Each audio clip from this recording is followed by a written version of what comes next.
제가 몇 년 전에 안식년을 가졌을 때 그동안 가보고 싶었지만 가보지 못했던 미국 교회 몇 군데를 방문할 기회가 있었습니다.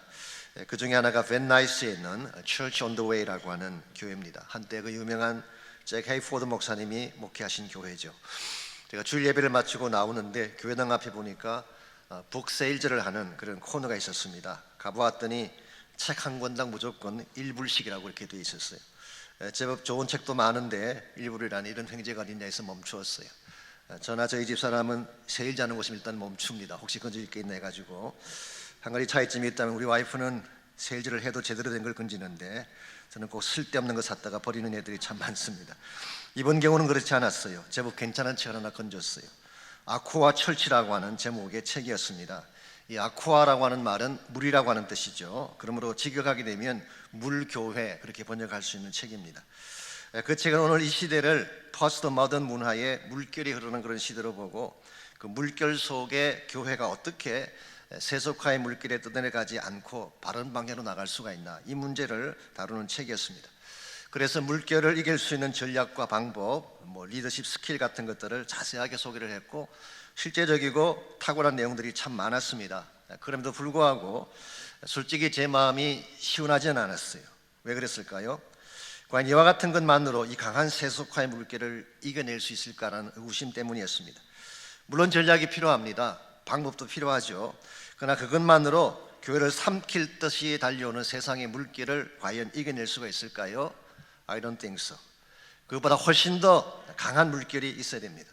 우리를 공격하는 세속화의 물결을 뒤집을 만큼 더 강한 능력이 과연 무엇일까? 저는 그것이 성령의 물결이라고 생각합니다. 이 성령의 물결은 하나님의 파워입니다. 그러나 그 속에는 변화의 능력이 있고 사람을 살리는 생수가 있는 것입니다. 이와 같이 생수의 능력인 성령이 온 교회를 덮을 때 교회가 교회다워지게 되고 진정한 차원의 변화와 부흥을 가져올 수가 있는 것입니다. 이런 측면에서 교회는 아쿠아 철치, 물이 많은 교회가 되어야 됩니다. 우리 한국 분들은 일반적으로 물이라고 하면은 부정적인 그런 선입관을 가지고 있죠. 나약하고 무능력한 것을 물로 표현하잖아요. 나를 물로 보느냐, 물 먹인다, 물 태우 이런 말을 쓰는 이유가 물에 대한 컨셉이 그렇게 좋지 않아서 그런 것입니다. 그러나 물이라고 하는 것은 우리 생존에도 필수적이지만 교회를 교회되게 하는데도 필수적입니다. 교회에는 물이 많아야 돼요. 기도의 눈물이 있어야 되고 회개의 눈물이 있어야 되고 감격의 눈물이 있어야지 은혜가 살아나고 회복이 일어나는 것입니다.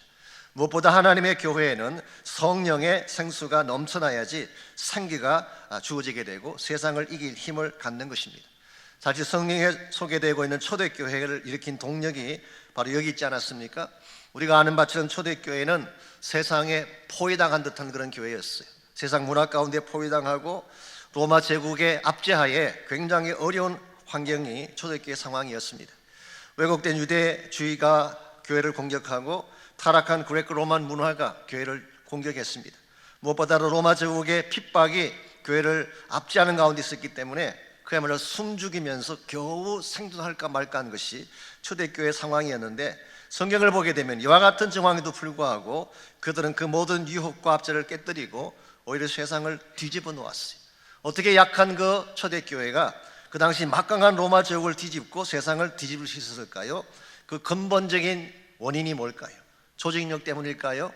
좋은 전략 때문일까요? 아니면 리더십 스킬 때문에 그런 일이 벌어졌을까요? 아닙니다. 성령의 생수가 교회를 교회되게 했기 때문에 일어난 일들이었어요. 성령이 가득 차게 되면 교회가 파워를 갖게 됩니다. 성령이 가득 차게 되면 교회 안에 생명의 역사가 일어나는 것입니다.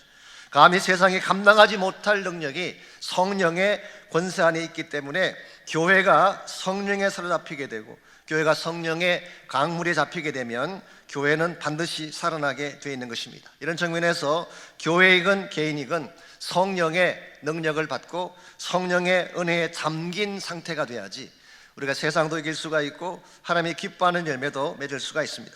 어떻게 하면 성령의 강물이 다시 우리 개인 삶 속에 흐르게 할 수 있을지, 혹은 성령의 그 물결이 교회를 덮어서 참된 교회를 만들어낼 수 있을지 오늘 주신 본문을 통해서 이것을 함께 정리해 보려고 합니다.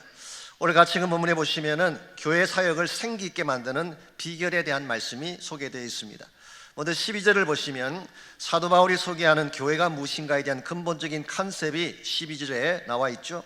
몸은 하나인데 많은 지체가 있고 몸의 지체가 많으나 한 몸인과 같이 그리스도도 그러하니라. 여기에 지체가 많은데도 한 몸이고 또 한 몸임에도 불구하고 다양한 지체를 가지고 있다. 이걸 쉽게 표현하면 다양성 속에서의 통일성이라고 할 수가 있죠. 이게 교회의 본질 중에 하나입니다. 교회는 다양한 사람들이 모이고 각양각색의 사람들이 모였지만 하나를 이루는 유니티, 이것은 유니폼이 아니라 유니티입니다. 똑같은 색깔을 말하는 것이 아니라 각각 다른 종류의 사람들이 모였지만 서로 통일성을 이루는 것. 이와 같이 교회를 통일되게 만드는 데 있어서 근본적인 원인은 오늘 본문이 제시하는 것처럼 예수 그리스도입니다. 특별히 사도 바울은 교회를 표현할 때에 그리스도의 몸이라고 하는 단어를 많이 썼어요. 바울 서신을 보게 되면 바울이 교회를 표현하는 여러 가지 많은 용어들이 있는데 그 중에 가장 favorite term이 body of Christ, 교회는 그리스도의 몸이라는 것입니다. 자, 교회를 그리스도의 몸이라고 할 때에 이것은 무엇을 강조하는 말일까요? 교회는 유기체다 그런 뜻입니다. 오르가니즘이다 그런 뜻이에요. 생명이 있는 살아 움직이는 것입니다. 그래서 교회는 생명체이기 때문에 성장하기도 하고 변화하기도 하고 때에 따라서는 무드를 타기도 하고 심지어 때로는 아프기도 하는 것입니다. 이런 면에서 교회는 세상이 말하는 조직체하고는 다른 것입니다. 조직체라고 하는 것은 오르가나이제이션이죠. 오늘 많은 분들이 교회를 오르가나이제이션인 줄 착각하는 분들이 계시는데 그것은 잘못된 인식입니다. 세상적인 조직체가 아니라 행정조직이나 시스템이 아니라 조직체라고 하는 것은 기능적인 면이 있는 것이지 생명은 없습니다. 하나님의 교회는 예수님께서 머리가 되셔서 직접 다스리고 움직이시는 그리스도의 몸, 그러므로 살아있는 생명체가 교회인 것입니다. 하나님의 교회의 머리가 예수님이시기 때문에 부활의 능력이 나타나는 것입니다. 부활의 권세를 가진 그분이 교회를 다스리면 생명이 일어날 수밖에 없죠.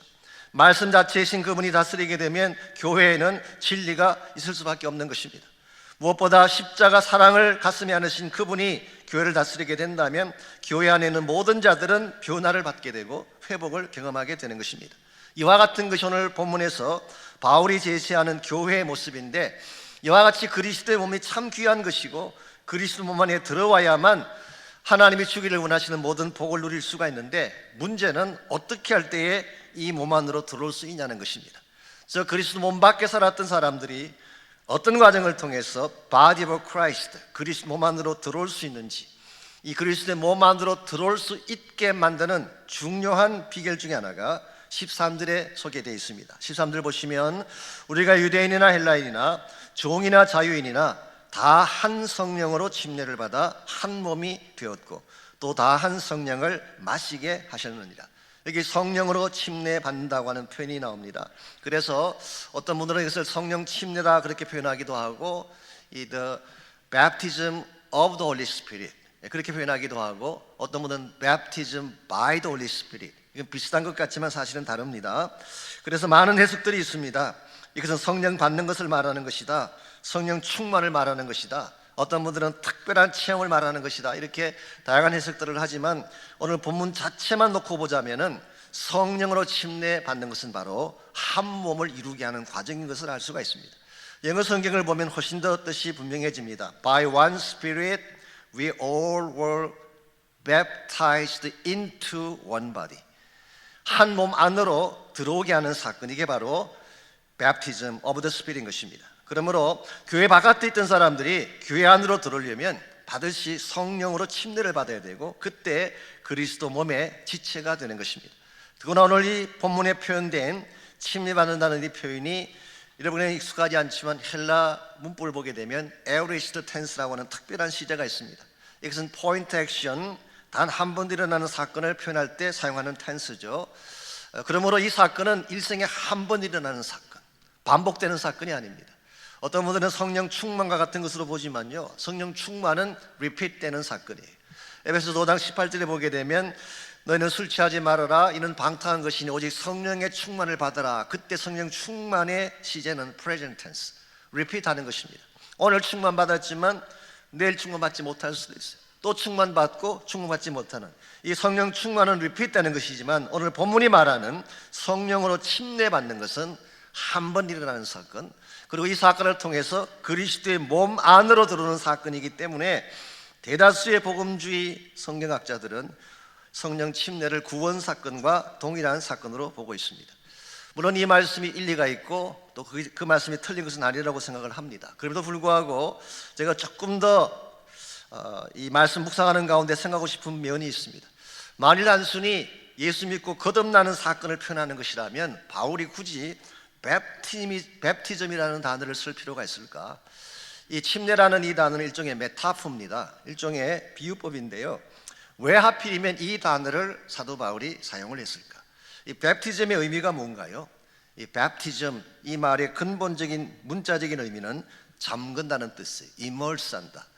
물론 교단마다 조금 해석이 다르긴 하지만 그러나 대다수의 신약 성경 공부하신 학자들은 다 그리합니다. 이 뵙티조 혹은 뵙티스마, 이 말은 immerse한다, deeping한다, 푹 잠근다, 그런 의미를 가지고 있어요. 실제로 예수님께서 요단강에서 뵙티즘 받으실 때 머리에 살짝 바르고 나오셨나요? 푹 잠그셨나요? 푹 잠그셨어요. 이건 누구나 다 동의하는. 그러므로 예수님께서 침례를 받으신 후에 너희도 침례 주라고 할 때는 두말할 필요 없이 머리부터 발끝까지 푹 잠그는 것을 의미하신 것입니다. 그러므로 여기서 사도 바울이 이 단어를 고용한 이유는 성령으로 말미암아 머리부터 발끝까지 완전히 잠그는 것을 표현하기 위한 거예요. 이런 측면에서 그래서 단순한 거듭남의 사건, 구원 사건만 이야기하는 것이 아니라 거듭난 후에 나의 삶이 성령에게 잠겨지게 되는 사건, 머리부터 발끝까지 풀리 성령에 잠겨지게 되는 사건, 이걸 표현하기 위해서 굳이 뵙티즘이라는 단어를 사용했습니다. 더구나 13절 하반부를 보게 되면 한 성령을 마시게 하셨느니라. You were given one spirit to drink. 이 성령을 마신다는 표현을 했어요. 이것은 한 번 경험하고 끝나는 것이 아니라 지속적으로 마시는 지속적인 체험을 강조한 것입니다.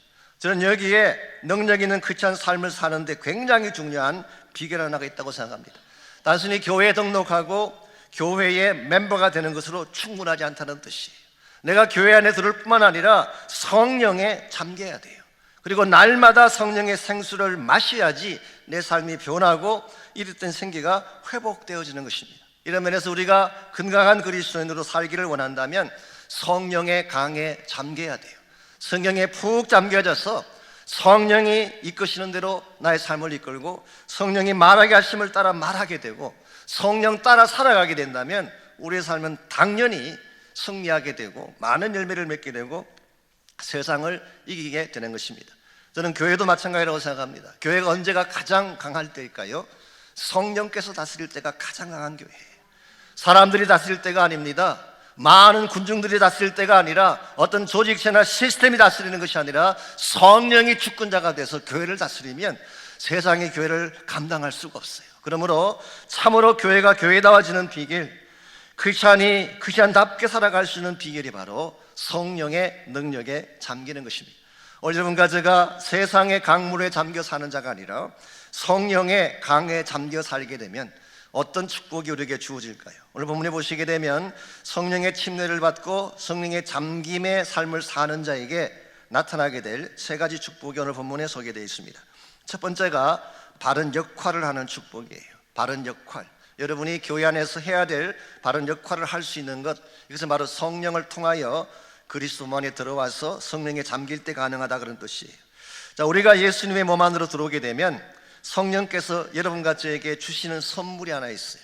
그 선물이 뭘까요? 은사라고 하는 선물을 주십니다. 그래서 하나님이 은혜로 또 특별하게 주시는 선물이기 때문에 우리가 보통 spiritual gift라고 부르죠. 이게 은사입니다. 우리에게 이 은사가 주어지는데 은사를 따라 일할 때 우리 역할이 바르게 되어지고 하나님의 교회가 건강해진다, 그런 뜻입니다. 그래서 오늘 말씀 8절에서 10절까지를 보시게 되면 사도 바울은 다양한 은사를 나열하고 있죠. 제가 카운트해 봤더니 오늘 본문에만 9가지가 나옵니다. 9가지. 그리고 신약성경 전체에서 오늘 본문을 제외하고 4군데 더 나와요. 그래서 신약성경 전체 5군데 은사에 대한 리스트가 나오는데요. 그게 나오는 은사들을 중복되지 않게 은사들의 숫자를 다 카운트하면 몇 개 정도나 될까요? 20개가 나옵니다. 20개. 20개 은사. 여기에다가 어떤 분들은 마태복음 19장에 보게 되면 독신도 은사로 보았어요. 예수님께서 천국을 위해 독신이 되는 경우가 있다. 이 받을 만한 사람만 받으라 그렇게 말씀하신 걸 보면 아무나 할 수 있는 것이 아니라 이 독신으로 사는 것도 은사로 취급한다면 21개가 됩니다. 여기에다가 또 어떤 분들은 순교하는 것, 박애, 선교사, 중보기도, 귀신 쫓는 것, 가난까지도 은사로 보았어요. 아무나 가난하게 살 수 있는 거 아닙니다. 은사를 받아야 살 수 있는 거예요. 은사. 여기서 말하는 가난은 자발적인 무소유를 말합니다. 우리 아시시 성인 같은 성 프란시스 같은 분이 바로 이 은사에 해당할 수가 있죠. 이와 같은 것들을 다 카운트한다면 토탈 27개가 성경에 기록되어 있습니다. 한마디로 요약하면 무슨 뜻일까요? 다양하다 그 말이에요. 왜 하나님께서 하나님의 교회에 이렇게 다양한 은사를 주셨을까? 그것은 교회에 속한 모든 그리스도인들이 다양한 역할을 해야 하기 때문에, 한 사람이 다 독점하는 것이 아닙니다. 어떤 특정한 은사만 주장하는 것이 아니라 다양한 은사들을 가지고 다양한 위치에서 다양하게 우리 역할을 감당할 때에 하나님의 교회가 건강해지고 우리의 삶도 바르게 쓰임받는다는 뜻이에요. 그러므로 하나님 우리 모두에게 유니크한, 나에게 꼭 필요한 은사를 주셨는데 이 은사를 가지고 바로 사용을 해야지, 다른 사람의 은사를 가지고 시기한다든가 흉내를 내는 것은 굉장히 잘못된 것입니다. 여러분께서 잘 아시는 피터 웨거너라고 하는 교수가 있었죠. 우리 찰스 피터 웨거너입니다. 풀네임이 풀러 신학교의 교회 성장학 교수를 역임하시던 분이죠. 지금 물론 은퇴하시고 사실 요즘은 조금 그분에 대한 평가가 다르게 나오긴 합니다만은 소위 말해서 신사도 운동이라고 하는 뉴 아포스톨릭 레포메이션이라는 그 운동에 관여를 하시면서 조금 영적으로 약간은 좀 익숙하게 나간 면이 있긴 합니다. 어쨌든 간에 그분이 풀러 신학교에서 티칭하실 땐 그렇지 않으셨어요. 굉장히 근전하셨고 쓰신 책도 굉장히 많았습니다. 이분이 신학교를 졸업하신 후에 남미에 있는 볼리비아로 선교사로 지원해서 갔습니다. 그래서 이분의 원래 사역은 선교사였어요. 그래서 선교를 하면서 자기 마음속에 항상 부르고했던 인물이 하나 있습니다. 그 인물이 누구냐고 하면은 빌리 그레이엄 목사님이었어요. 빌리 그레이엄 목사님은 한번 설교하면은 초청을 하면은 수천 명이 결신하고 나오지 않습니까? 이걸 보고 나도 빌리 그레이엄처럼 한번 설교하면 이렇게 많은 자들이 결신하면 얼마나 좋을까? 그래서 빌리 그레이엄을 연구하기 시작했어요. 그래서 그분의 제스처를 따라서 하고 그분의 억양, 노스캐롤라이나 억양이 있습니다. 독특한 억양이 있습니다. 그 억양을 가지고 발음을 하고 심지어는 설교할 때 The Bible says, 이거 빌리 그레이엄의 18번이잖아요. The Bible says를 설교 때마다 수십 번 연발을 했어요. 이와 같이 설교했음에도 불구하고 본인이 설교를 마친 후에 초청하면 한 명도 안 나왔어요. 굉장히 실망이 됐습니다. 혹시 내 기도가 잘못됐나? 내가 뭐가 부족해서 그런 것인가? 그렇게 생각을 하던 중에 이 대중전도가 안 된다면 그럼 개인 전도를 해보자. 그때 자기에게 전도 가르친 교수님이 그런 말씀하셨대요. 그 교수님은 버스를 타고 옆자리에 앉은 사람과 대화를 시작하면 버스에서 내릴 때쯤이면 그분이 예수 믿고 결신한다 그렇게 말씀하셨어요. 나도 한번 해보자. 그래서 버스를 타고 옆 사람에게 복음을 전했습니다. 자, 버스에서 내릴 무렵이 됐을 때 어떤 일이 벌어졌을까요? 영접하기는커녕 오히려 화를 내고 대어드는 그런 현상을 봤어요. 왜 나는 안 되는 것일까? 왜 나는 빌리 그레이엄처럼 될 수가 없고 왜 나는 버스 옆자리에 앉은 사람을 결신시킬 수가 없을까? 이분이 스트러글링하며 기도하던 중에 발견한 굉장히 중요한 사실 하나가 있었습니다. 그게 뭘까요? 나에게는 복음 전하는 자의 은사가 없다는 사실을 발견했어요. The evangelist, 이게 은사 중에 하나인데요, 나에게는 하나님이 이 은사를 주시지 않았구나 이 사실을 발견했어요. 물론 모든 그리스도인이 하나님의 복음을 전가할 의무를 갖고 있습니다. 그렇다고 해서 모든 그리스도인이 다 복음 전거자의 은사를 받은 것은 아니에요. 그래서 피터 웨거너는 자기에게 그 은사가 없다는 사실을 알고 하나님이 자신에게 주신 은사를 찾기 시작했어요. 그러던 중에 가르침의 은사와 영적 능력의 은사가 있는 것을 깨닫고 그 은사를 따라 사역한 결과 신학교 교수가 되고 영적 운동의 리더십을 발휘하게 된 것입니다. 오늘 여러분과 저의 삶도 마찬가지입니다. 다른 사람 볼 필요 없어요. 하나님이 여러분에게 주신 독특한 은사가 있어요. 여러분 모두가 반드시 해야 될 독특한 역할이 있기 때문에, 그러므로 우리는 누구를 흉내내거나 누구를 따라할 것이 아니라 나에게 하나님이 주신 독특한 은사가 무엇인지를 잘 깨닫고 성령 안에서 각자의 역할을 다 감당하게 되면 교회 전체가 건강한 교회로 되는 것입니다. 이런 면에서 우리가 성령을 통해서 몸 안으로 들어오게 되면 첫 번째로 내가 해야 될 바른 역할을 하는 축복을 누릴 수가 있습니다. 두 번째로 성령을 따라 살면 채워주심의 축복을 누릴 수 있습니다. 채워주심의 축복. 우리 13절 하반부를 보시게 되면 특별히 오늘 사도 바울은 이 성령의 침례를 말한 후에 성령을 마실 것을 강조하고 있습니다. To drink the Spirit. 성령을 마실 것을 말하고 있습니다. 자, 이와 같은 마심에 대한 이유를 한 이유가 뭘까요? 목마름이 있기 때문에 말씀한 것입니다. 솔직히 이 땅에 살아가는 사람들 중에 목마름이 없는 자가 있을까요? 아무도 없습니다. 사람마다 케이스는 다르지만 모든 사람에게는 갈증이 다 있어요. 어떤 사람에게는 사랑에 대한 갈증이 있습니다. 특별히 어릴 때 부모님께 학대를 받았거나 누군가에게 포림을 받았을 경우에는 사랑에 대한 목마름이 누구보다 더 심각해지는 것입니다.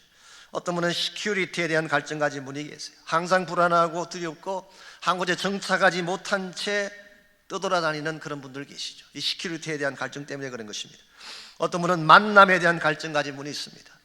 롤리니스, 이 고독함에 대한 아픔을 경험한 사람들입니다.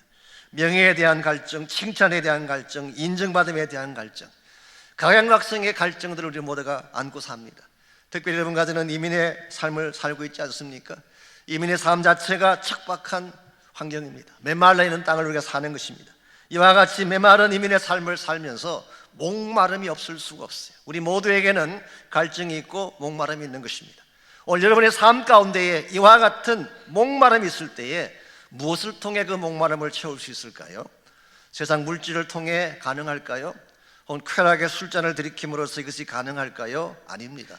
세상이 나에게 안겨주는 잔은 마시면 마실수록 더 갈증이 나는 것이지 우리를 살릴 수가 없는 것입니다. 여러분이 잘 아시는 하워드 휴즈라고 하는 유명한 미국의 갑부가 있었잖아요. 항공사업과 영화사업으로 에비에이션 비즈니스로 엄청난 돈을 벌었던 분입니다.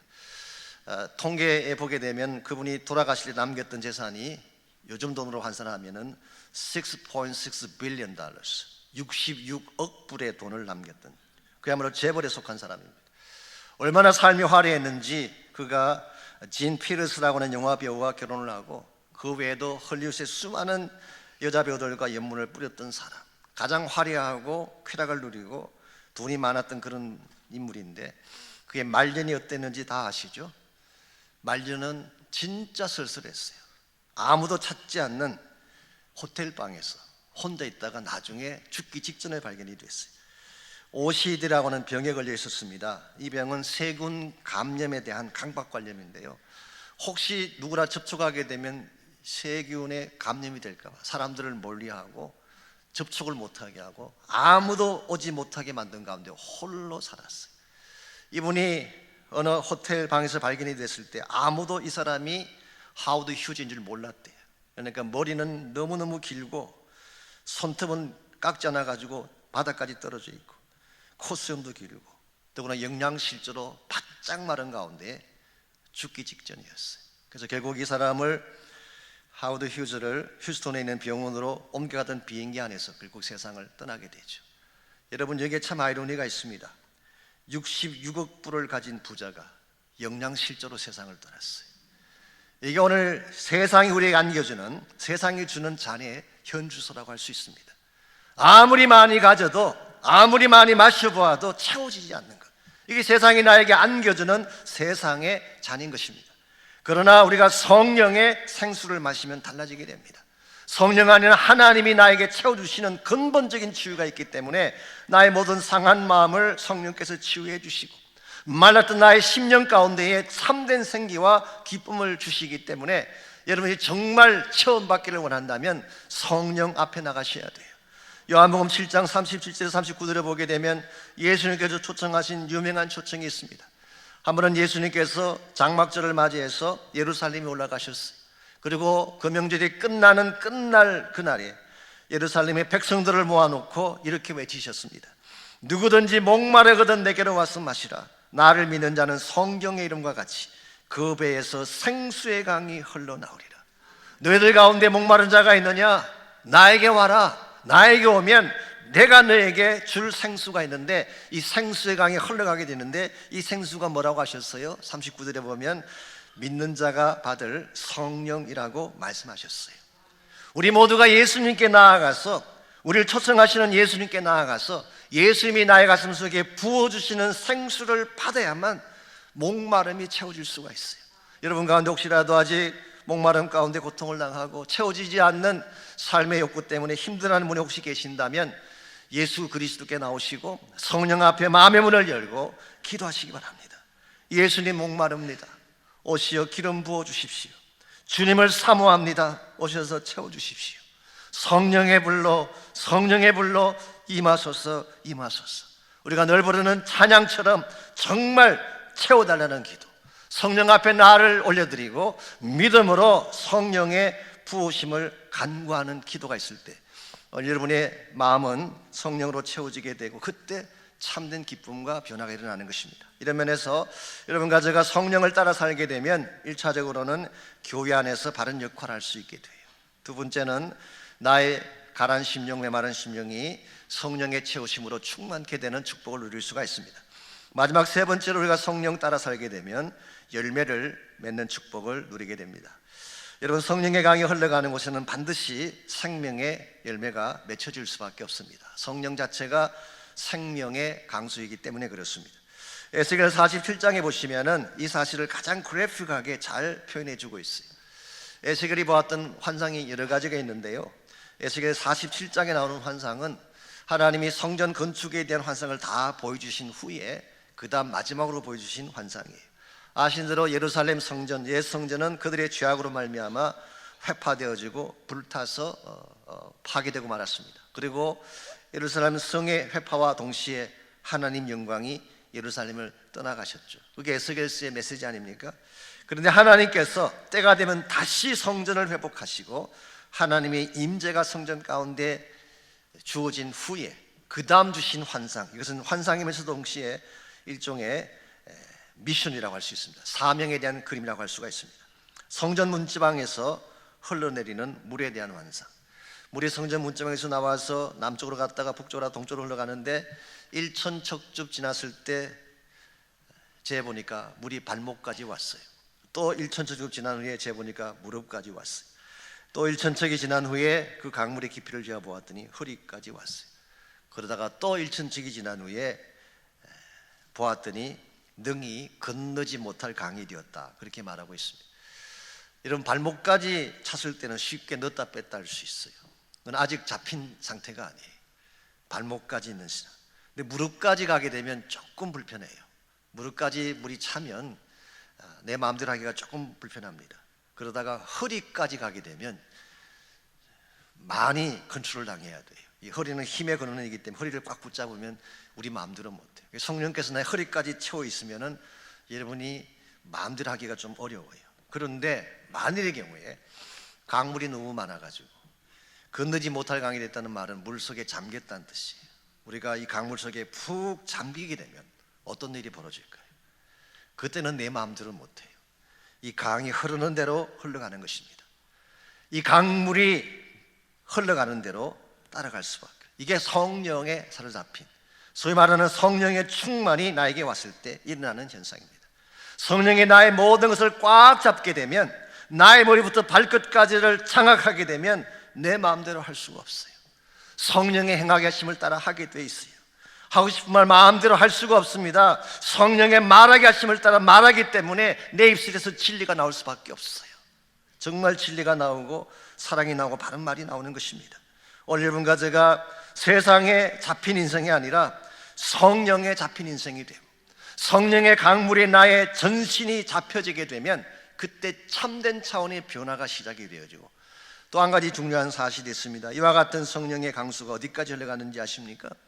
에스겔 47장 8절 말씀에 하면은 아라바 바다까지 갔다 돼 있어요. 아라바 바다는 오늘날의 사해를 말합니다. 죽음의 바다. 거기가 살 수 없는 죽음의 바다가 사해인데, 그 사해 바다에 성령의 강이 흘러가니까 생물이 살아나고 고기가 살아나고 강 좌우에 과실나무 열매가 열리고 그 잎이 시들지 않고 열매가 끊어지지 않는다고 성경은 말씀합니다. 이와 같은 일이 실제로 일어났어요. exactly 똑같은 일이 성경 기록에 하면 일어났어요. 그게 바로 사도행전 1장 8절에 기록된 말씀입니다. 오직 성령이 너희에게 임하시면 너희가 권능을 받고. 예루살렘에서부터 시작해서 이 성령이 예루살렘에 임했습니다. 예루살렘에 있었던 마가네 다락방에 있던 그 성도들의 머리부터 발끝까지 성령의 기름 부음이 일어나게 되죠. 그 성령의 강수가 예루살렘을 적시고 그것이 온 유대 땅을 적시고 그 성령의 강수가 사마리아 땅을 적시고 한 걸음 더 나아가서 온 땅을 적시게 된 것. 이게 성령이 말하고 있는 복음운동이고 오늘날의 선교 역사가 된 것입니다. 저는 지금도 이 성령의 강이 흘러가고 있다고 저는 믿습니다. 지금도 하나님의 성령의 강은 지금도 흘러가고 있어요. 아직 이 성령의 강이 닿지 않는 곳이 있다면 우리 성령의 강이 그곳에 흘러가게 해야 돼요. 혹시라도 나의 삶이 이 성령의 흐름을 막고 있다면 내 자신이 하나님께 다시 재혼신하고 나를 통과해서 이 성령의 강이 흘러가게 해야 됩니다. 그렇게 함으로써 우리 가정이 성령으로 충만하게 되고 우리의 직장과 우리의 사회가 성령의 생수로 가득 차게 되고 그리고 성령의 생수가 가는 곳마다 생명이 살아나고 성령의 열매가 꽃을 피게 된다면 그게 하나님이 기뻐하시는 가장 아름다운 삶의 현실이 되는 것입니다. 저희가 12월 8일 한생명 축제를 준비하고 있습니다. 이걸 단순한 어떤 행사나 연례 사건으로 생각한다면 착각입니다. 그날 몇 명이 올지 I don't know. 그리고 실제로 그날 그렇게 함으로 말미암아 저희 교회 성도가 늘지 안 늘지도 I don't know. 그건 우리의 큰 관심사가 아닙니다. 가장 중요한 것은 한 생명을 사랑하는 것입니다. 예수님이 가장 마음에 사랑하시는 그 한 생명을 내가 품고 그분을 올려드리는 것입니다. 그분을 구원받게 하는 것은 제가 아니고 저희 교회가 아닙니다. 성령께서 하시는 거예요. 하나님께서 하시는 것입니다. 우리가 해야 될 사명은 그 한 생명이 주님 앞에 나와서 예수의 복음 듣고 성령의 은혜를 받아서 다시 살게 하는 것입니다. 이 사명을 감당하게 될 때에 하나님이 기뻐하시고 하나님이 영광 받으시는 그런 열매들을 맺을 수가 있습니다. 다시 말씀드리지만 이와 같은 성령의 흐름은 우리 힘으로 할 수 없습니다. 이 복음의 행진은 우리 능력으로 할 수가 없습니다.